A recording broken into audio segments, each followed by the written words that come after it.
It's Destiny, and today I'll be going over what you need to know about Sparxie's kit, teams, builds, and more. Let me know if you're pulling Sparxie in the comments down below, and if you would like to see more content from me, consider subscribing to the channel, leave a like to support today's video, and now let's get straight into it.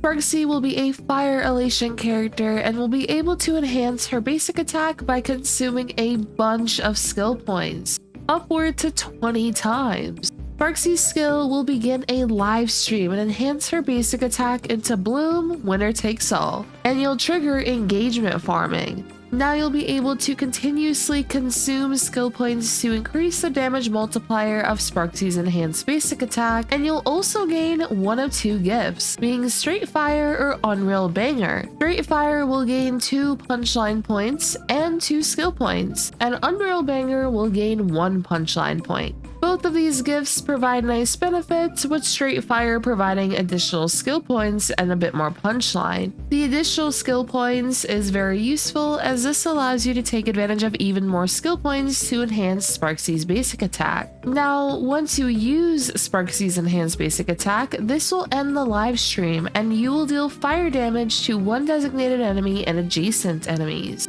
If you have Certified Banger though, this will also deal Fire Elation damage, resulting in a huge boost to Sparxie's damage potential. And just as a quick reminder, you will gain Certified Banger after unleashing Sparxie's Elation skill, and you can also have multiple Certified Banger states at the same time. Now, as for Sparxie's ultimate, she will gain punchline points, throw points, and deal fire damage to all enemies. This will be Fire Elation damage though if you have Certified Banger, similar to her enhanced basic attack. Now, when it comes to the amount of punchline and thrill you'll get from Sparxie's ultimate, this depends on how many Elation characters are on the team. Ideally, 3 or more Elation characters on the team to get 8 punchline and 4 thrill points. So while we can't take advantage of the 3 Elation characters on a team with Sparxie for her release, we will be able to do this in the future as we get more Elation characters.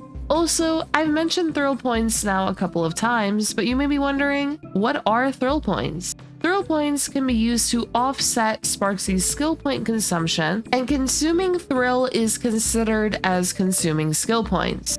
So essentially, thrill points are used to further enhance Sparxie's basic attack. Now, when it comes to Sparxie's Elation skill, she will deal Fire Elation damage to all enemies and deal additional instances of damage, each instance dealing Fire Elation damage to one random enemy. Sparxie will also gain 2 thrill points after unleashing her Elation skill. As for Sparxie's technique, she will deal fire damage to all enemies and recover 2 skill points for all allies. As for Sparxie's traces that we haven't gone over just yet, Sparxie can boost allies' crit damage based on the punchline currently owned. You can get up to an 80% crit damage boost, and you'll need 10 punchline to maximize this. So this is a pretty easy trace to take full advantage of.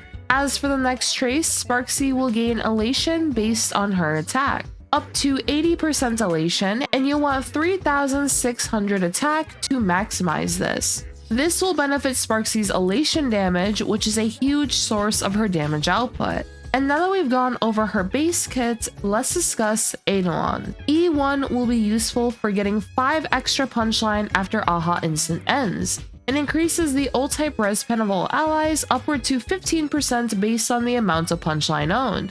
You will need 10 punchline to maximize this, similar to Sparxie's crit damage trace. Now, Sparxie's second Eidolon will grant Sparxie an extra turn after AHA instant ends, as well as 2 thrill. For every 1 thrill consumed, Sparxie will also gain a 10% crit damage boost for 2 turns, a maximum of 40%. This not only allows you to deal even more damage onto enemies with the extra turn, but it also allows you to generate even more punchline for the next AHA instant. E2 is a very strong Eidolon and a good stopping point if you plan to pull Eidolons for her. Sparxie's 4th Eidolon gives an extra 5 punchline when using her ultimate, and increases Sparxie's Elation by 36% for 3 turns. Lastly, E6 will grant a permanent 20% ult type res pen boost, and for every 1 punchline taken into account by the Elation skill, the number of its additional damage instances will increase by 1, up to a max of 40. Now, when it comes to Sparxie's Light Cone or E1, I would recommend Sparxie's Light Cone. Her Light Cone will increase her crit damage by 48%, increase the skill point limit based on the number of Elation characters on the team up to an increase of 3. For every skill point Sparxie also consumes, her Elation damage dealt will ignore 5% of an enemy's defense. This can stack up to 4 times, so a 20% defense ignore for her Elation damage, and if 4 or more skill points is consumed in the same turn, which will happen very often when you are playing Sparxie as you want to consume a bunch of skill points for her, Sparxie will gain Stream Promo. This will increase all allies' Elation now by 20%. Sparxie's signature Light Cone provides benefits not only for her own damage output, but allies' damage output as well. I would definitely recommend her signature Light Cone over her E1. Now, when it comes to building Sparxie, for her Relic set, you will want to use the new Ever Glorious Magical Girl set. This will grant Sparxie 16% crit damage and 20% defense ignore on Elation damage. If you do not have the 4-piece of this set, you can consider using 2-piece sets. But I would highly recommend farming Ever Glorious Magical Girl for Sparxie. Also, if you do have Yao Guang, the new Ever Glorious Magical Girl set is also with Yao Guang's best relic set as well. As for Sparxie's planar options, I would recommend Tengoku at livestream the most for the 48% crit damage boost. You can also use Wondrous Banana Amusement Park for 48% crit damage as well if you are using her with Dan Heng PT. Lastly, you can consider Isamo for the additional crit rate and attack. Now, for main stats, I would recommend crit body, try to get as high as possible to 100% crit rate within battle. For the boots, you could do attack or speed. Attack will assist with reaching the maximum elation you can get from Sparxie's Trace, and speed can be very helpful for AHA instant frequency, especially with a very fast Yao Guang. But as we get more Elation characters, AHA Instant will trigger more frequently anyway, as this is based on the number of Elation characters on the team and their speeds. As for your Planar Sphere, I would recommend Attack to assist with reaching 3,600 attack for Sparxie. You can technically consider fire damage percent, but Attack will be very useful for getting more Elation from Sparxie's Trace conversion. As for the Planar Rope, I would recommend Energy Regen or Attack. As for Light Cones, here is another sheet of Sparxie's best Light Cone options and how they differ from one another performance-wise. Sparxie's signature would be the best option, of course, with today's good luck S5 behind her signature, and this is a Battle Pass Light Cone.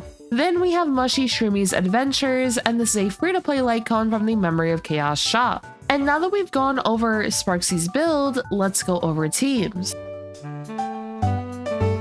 When it comes to team building with Sparxie, at the time of her release, she can nicely be utilized as a main damage dealer and has the potential of being a sub damage dealer in the future as we get more Elation characters. One of Sparxie's best partners will be Yao Guang. Yao Guang will be able to trigger AHA Instant more frequently, resulting in Sparxie unleashing her Elation skill more frequently, having a better uptime of Certified Banger, the thrill you'll get from her Elation skill, more punchline being stored for Sparxie, and then Yao Guang will also be able to boost the Elation of all allies, increase all allies' ult-type rest pen, recover 1 skill point after using her Elation skill, and so on. Yao Guang will easily be one of Sparxie's best partners on release, which we can compare supports for Sparxie soon. As for the remainder of the team, you would use another support and sustain. And for the supportive options, you can use Sparkle, Tribbie, Silverwolf, Cypher, Remembrance Trailblazer as some examples. Sparkle will be one of the best options you can consider for another support alongside Sparxie. Sparkle can provide more skill points for Sparxie to use for her enhanced basic attack. Sparkle provides a valuable attack buff for Sparxie, more crit damage, action advance, ult-type res pen, and vulnerability debuffs. Sparkle is also free to acquire now from the 5-star selector, and I would heavily recommend her if you haven't gotten her on your account just yet. Alternative supports you can consider would be Tribbie, as she can inflict vulnerability debuffs onto enemies, provide ult-type res pen, Silverwolf can nicely debuff enemies with her kit, Cypher can inflict a vulnerability debuff onto enemies and record the damage being dealt onto them, Remember, Trailblazer can provide Sparxie with a true damage buff, crit rate, crit damage, action advance. And when it comes to your sustain option, you can use Danhong, PT, Huohua, and so on. Huohua can provide additional attack and energy for the team, the energy being very useful for Yao Guang to use her ultimate more frequently, resulting in more Aha Instant, and Sparxie can take advantage of this to deal more damage onto enemies, as well as generate more punchline and thrill by using her ultimate more often. Something to note regarding team building with Sparxie: scaled attack buffs like Danhong PT or Robin's attack buff will not get factored in the stat conversion trace. So that is something you need to consider when team building with Sparxie to ensure that you get enough attack for her trace conversion. Some buffs that can help with the conversion can consist of the 45% attack buff from Sparkle's Trace Nocturne. Sparkle's E1 gives 40% attack buff, Lushaka is another 12%, and so on. Now, when it comes to comparing supports and sustains for Sparxie, here are some comparisons comparing numerous supports for Sparxie, and starting at the top is Yao Guang and E1 S1 Tribbie. Yao Guang is significantly ahead, showing how valuable Yao Guang will be for Sparxie on her release and how beneficial Yao Guang's buffs are. From there, the difference becomes larger when it comes to having Yao Guang with Sparxie and not having Yao Guang with Sparxie at all. Now, do you need Yao Guang for Sparxie?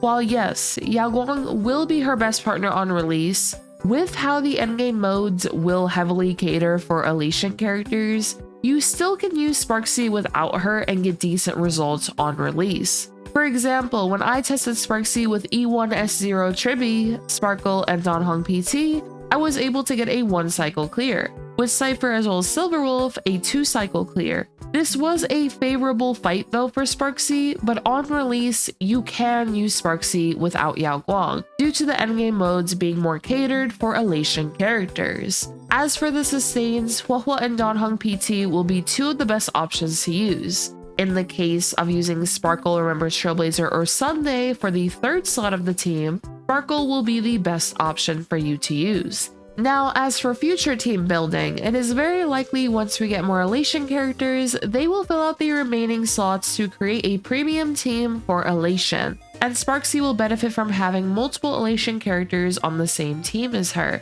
When it comes to the frequent punchline generation, more frequent Aha Instant, being able to utilize the additional buffs from having more Elation characters on the team from Sparxie's kit, and so on. Now, when it comes to Sparxie's value, for those who wish to work toward building an Elation team, she can be a nice option for her damage potential, punchline generation, and so on. We will be getting more Elation characters in the future, and this can result in the Elation team becoming stronger over time. Yao Guang and Sparxie can be used with one another on release, and we will get more characters as time goes on to keep improving Elation-centric teams. I think in version 4.2, which will be the anniversary, we will likely get more Elation characters then, as 4.1 is going to focus on Asheville, who is a hunt character instead. So I think we'll be getting some more Elation characters around 4.2. I'd love to know though if you will be pulling Sparxie, and if you are, good luck tier pulls. I hope you get her early. Let me know if you're also going for the light cone if you do end up pulling her or deciding to pull her. Lastly, if you enjoyed today's video, make sure to subscribe to see more Star Rail content from me. Leave a like to support today's video, and I hope to see you all next time. Peace.